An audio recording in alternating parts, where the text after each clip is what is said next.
Hi hello नमस्कार, मी शुभांगी तुमचं स्वागत करते पुन्हा एकदा आपल्या मराठी यूट्यूब चॅनलवर. तर इकडे बघा, दिशेला भाकरी बनवायच्या होत्या.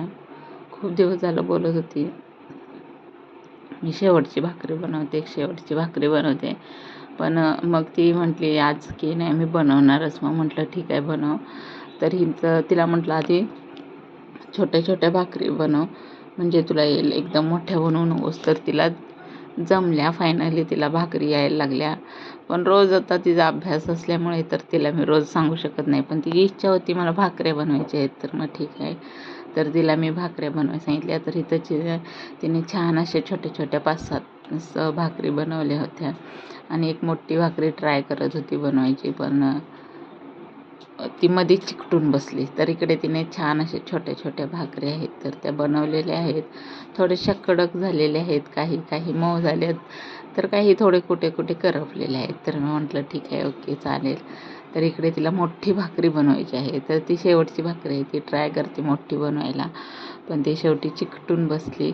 पण छोटे का होईना पण तिला भाकऱ्या जमल्या. तर तिची एक इच्छा होती ती तरी पूर्ण झाली. आता काय माहिती कधी परत बनवेल. तर तिला मी सांगत होती कशाप्रकारे थापायचे वगैरे, पण छोटे तिला छान जमल्या होत्या. पण किचन एवढं हे करून टाकलं होतं ना, सगळीकडे पांढरे डाग, सगळीकडे पीठ हे ते. तर अशा पद्धतीने तिने भाकऱ्या आहेत, तर ते छान मस्त अशा छोट्या बनवल्या होत्या. 4, 5 आणि 6 आणि हे एकच कर्म लास्टचे. तर इकडे वंदू म्हणजे माझी छोटी बहीण आली होती. तर ती म्हणते अगं बाई अजून भाकरी बनवून झाली. कारण ही ज्यावेळेस भाकरी हिने घेतले त्यावेळेस सगळ्यांना व्हिडिओ कॉल करून तिने सांगितलं होतं की मी भाकरी बनवते. तर मग ती बहीण आहे ती मम्मीकडे गेली होती. तर घरी जाता ती आली होती. तर ती बघत होती भाकऱ्या. तर म्हणते छान मस्त बनवल्यात.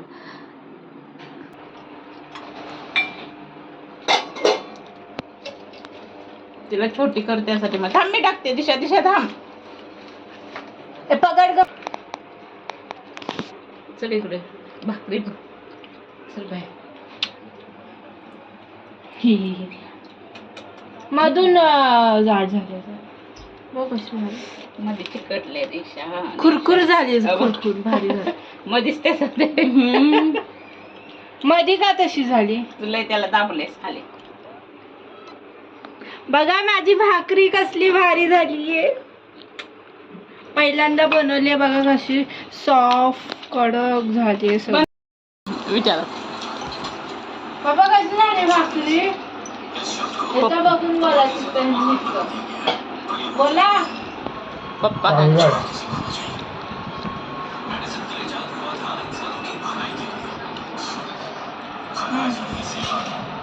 जे मी तुझं करते थांब सोड. तर इकडे मस्त असं शेवग्याची आमटी, कारल्याची भाजी, भाकरी आणि तांदळीची भाजी सुद्धा बनवली होती. तर छान अशा भाकरी बनवल्या होत्या. तर तेच आम्ही सांगत होती की मी माझी पहिली भाकरी कधी केलेली ते मला आठवत नाही, पण मला पण एवढी छान जमली नसेल. तर छान बनवली होती भाकरी भाजी वगैरे. आरू पण सांगत होती की भाजी आणि भाकरी छान होती. अरे कधी मनाला म्हणणार नाही की नाही आरू मी भाकरी बनवता वगैरे नाही ना. काय करतो मला येतं सगळं. नवऱ्याकडे गे. तर इकडे भाकरी आम्ही खात होतो. तर दिशूला ऐकून घ्यायचं होतं की भाकऱ्या कशा झाल्यात म्हणून. तर इकडं आर्या वगैरे सगळ्यांनी सांगितले छान झाल्यात. 2 दिवसाचा व्हिडिओ आहे. तर दुसऱ्या दिवशी आम्ही गेलो होतो. आमच्या इकडं खूप मोठं मैदान आहे तिकडं. तर दिशाला गाडी शिकवायची होती म्हणून. तर दिशाला गाडी शिकवण्यासाठी आम्ही इकडे आलो होतो ह्या मैदानात. त्या दिवशी सुट्टी पण होते, रविवार होता. तर दिशाला तर तशी गाडी जमते. ती म्हणजे खूप वेळा तिला प्रॅक्टिस झाली. तर ती बघा आता आरूला तिथे घेऊन गाडी घेऊन चाललेली आहे. पण अजून रस्त्यावर म्हणजे गाडी घेऊन नाही चालत, पण अशी मोठं मैदान वगैरे कुठे असेल ना तर तिथे ती घेऊन जाते. पण अजून ती 18 इयर्स कंप्लीट झालेलं नाही, त्यामुळे आम्ही पण तिला असं अजून बाहेर काही गाडी घेऊन तिला पाठवलेली नाही. तर इकडे फक्त मैदानात तिला शिकवण्यासाठी आम्ही घेऊन येत असतो. तरी त्यांना वेळ असेल त्यावेळेस. इकडे मस्त असं एक आम्ही गोणी घेऊन आलो होतो त्याच्यावर बसायसाठी, तर ते बसलेले आहेत आणि मी इकडे थोडंसं शूट घेत आहे. तर ती छान अशी गाडी चालवते, पण ज्यावेळेस ती रोडवर चालवेल त्यावेळेस खरंच समजेल की तिला किती कॉन्फिडन्स आला आणि किती व्यवस्थित चालवेल ती. तर आता ती आरोला घेऊन सुद्धा चालवते, मलासुद्धा आणि ह्यांनासुद्धा घेऊन गाडी चालवते ती. तर इकडे हे बसलेले आहेत, मी पण इकडे चाललं आहे शूट वगैरे घ्यायचं थोडंफार. तर एवढ्या लांब मोठं ते आहे मैदान, तर एवढ्या मोठं मैदानामध्ये तिला खूप वेळ पण भेटतो आणि खूप मोठी जागा पण आहे की ते शिकण्यासाठी. तर इकडं ती घेऊन आली आर्याला सुद्धा 2-3 राऊंड वगैरे घेऊन आली. ओके, जरा इकडं बघ एकदा, सरळ बघ, सरळ मानवर कर.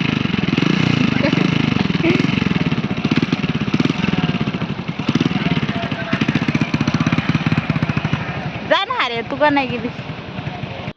तर इकडे गाडी आता एकटी चालली आहे घेऊन चालवायला. असंही तिला खूप छान येते गाडी चालवायला. नंतर टर्न वगैरे घ्यायला सुद्धा जमतं व्यवस्थित सगळं.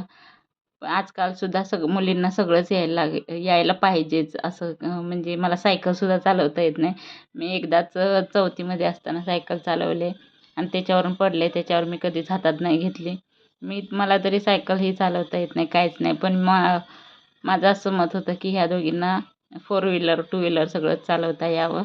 तर दिशा आर्याला सायकलसुद्धा येते आणि आर्याला अजून गाडी शिकवायचा मी प्रयत्न करतोय, पण तिच्या तब्येतीमुळे तिला ती गाडीसुद्धा आवरत नाही, एवढी ती बारीक असल्यामुळे. तर इकडे आरूचं आणि माझं चाललं आहे की मी तिला विचारत होती, तू दीदीच्या गाडीवरून फिरून आलीस तर कसं वाटलं वगैरे. तर दिशू तरी व्यवस्थित गाडी शिकली, फक्त आरू आहे तर तिला अजून टाईम आहे शिकवायला. तर तीही हळूहळू शिकेल आणि 4 व्हीलरसुद्धा दोघींना यावी अशी माझी इच्छा आहे. तर आजकाल कसं कुठेही बाहेर जायचं म्हटलं तर मग 2 व्हीलर वगैरे असेल, मुलींना जरी येत असेल तरी काही टेन्शन राहत नाही, म्हणजे कोणावर अवलंबून राहायला नको. असं नाहीतर पहिलं कसं कोण घेऊन जाईल त्यावेळेस आपण जाऊ असं तसं. माझं तरी असं असतं, मिस्टर वगैरे घेऊन गेले कुठे जर आपल्याला बाहेर जायचं असेल तर मग, नाहीतर मग रिक्षाने किंवा बस ट्रेननं जावं लागतं. पण माझं असं मत आहे की ह्या दोघींनासुद्धा जर आली 2 व्हीलर 4 व्हीलर तर कुठेही जायचं म्हटलं तरी त्या घेऊन जाऊ शकतील स्वतः. तर म्हणून आणि माझ्या घरातसुद्धा माझ्या नणंदबाई आहेत दोघी-तिघी, त्यांनासुद्धा स्कूटी वगैरे 2 व्हीलर चालवा येते. नंतर एका नंदेला 4 व्हीलर वगैरे सुद्धा चालवायला येते. म्हणजे आत्ताचे जे जनरेशन जे आहे जवळपास माझ्या नंदाच्या मुली आहेत त्यांनासुद्धा स्कूटी वगैरे चालवायला येते. तर सगळ्यांनाच असं गाड्या वगैरे चालवायला शिकलेले आहेत आणि सगळ्यांनाच यायला पाहिजे, मुलींनासुद्धा मुलांनासुद्धा. म्हणून प्रयत्न आहे की मुलींना मी माझ्या गाडी शिकवावी. तर दिशूला तर परफेक्ट येते. आता आरूला पण चाललं आहे थोडं थोडं ट्रेनिंग द्यायचं, पण तिला गाडी आहे तीच आवरत नाही आणि आता ती चालली तिच्या पप्पांना घेऊन. तर ते तिला किक मारता येईना झाले अजून. कराटेमध्ये असून काय फायद्याचं आहे. तर ती एकदम तब्येतीनं बारीक असल्यामुळे तिला एवढं हे होईना झाले. तर आणि फर्स्ट टाईमच तिला हे शिकवायला लागलेत. तर बघू आता हिला कधी येईल त्यावेळेस.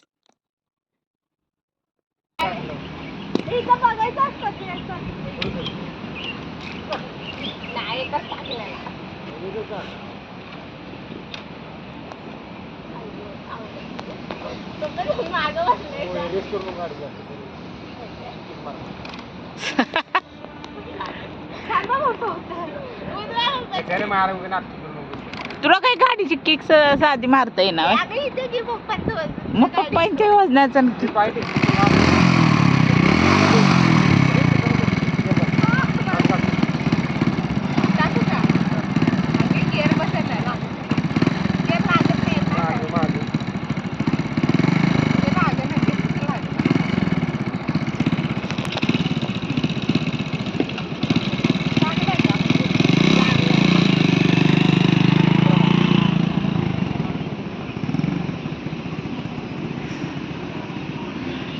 पप्पाच गाडी चालवत त्याच्यात.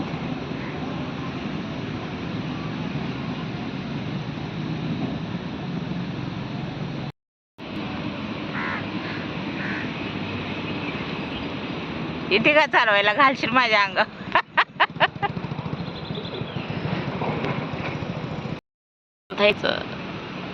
मी मम्मी बघितल्यावर गेलं अगो डायरेक्ट फटाकाच फोडतेस साधी कारू तुला हाय का जोर हाय अंगात त्यासाठी खायला लागतं पप्पा पप्पा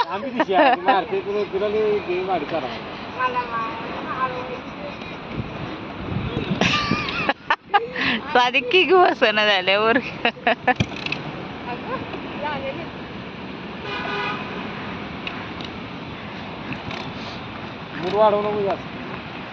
दिशो इधर तू तिकडनं धर आम्ही पप्पांचं पण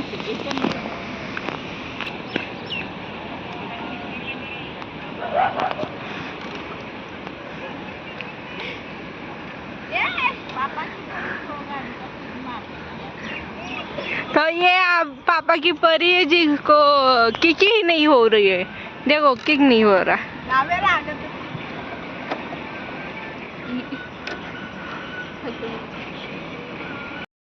को आपके आता है की नाही कुछ